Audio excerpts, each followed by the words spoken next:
एका दुर्घटनेच्या संदर्भातली महत्त्वाची बातमी। पिंपरी चिंचवड शहरातील भोसरी एमआयडीसी परिसरामध्ये भीषण आग लागलेली आहे। वृषी पॉलिमर प्रायव्हेट लिमिटेड नावाच्या कंपनीला आग लागली। घटनास्थळी अग्निशमन दलाच्या 10 गाड्या दाखल झाल्या, तर आग कशामुळे लागली यामागचं कारण नेमकं अद्यापपर्यंत कळू शकलेलं नाहीये। मात्र एका भीषण आगीच्या संदर्भातली महत्त्वाची बातमी आपण पाहतोय।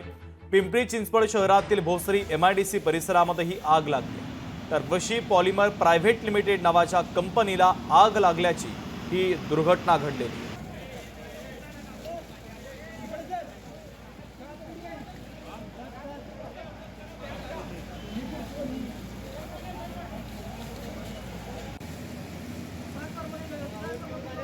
तर आग विझवण्याचे शर्थीचे प्रयत्न सध्या सुरू आहेत। ही काही दृश्य देखील आपण पाहतोय। अग्निशमन दलाच्या 10 गाड्या आणि जवान या ठिकाणी दाखल झालेले आहेत।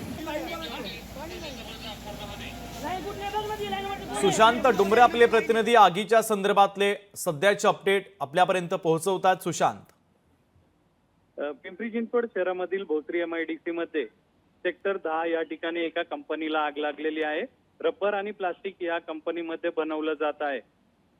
ऋषी पॉलिमर प्रायव्हेट लिमिटेड असं या कंपनीचं नाव आहे। आज 8च्या सुमारास या ठिकाणी आग लागली होती आणि अतिशय ही भीषण आग होती। त्यामुळे या ठिकाणी अग्निशामक दलाच्या 10 पेक्षा अधिक गाड्या घटनास्थळी दाखल झाल्या आहेत आणि आगीवरती त्यांनी नियंत्रण मिळवलेलं आहे।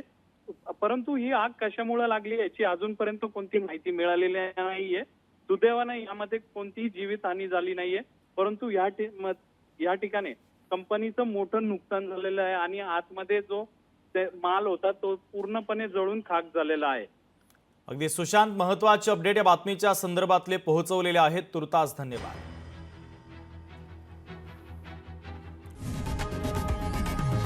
लोकशाही मराठी ऐका, पहा, जागरूक रहा।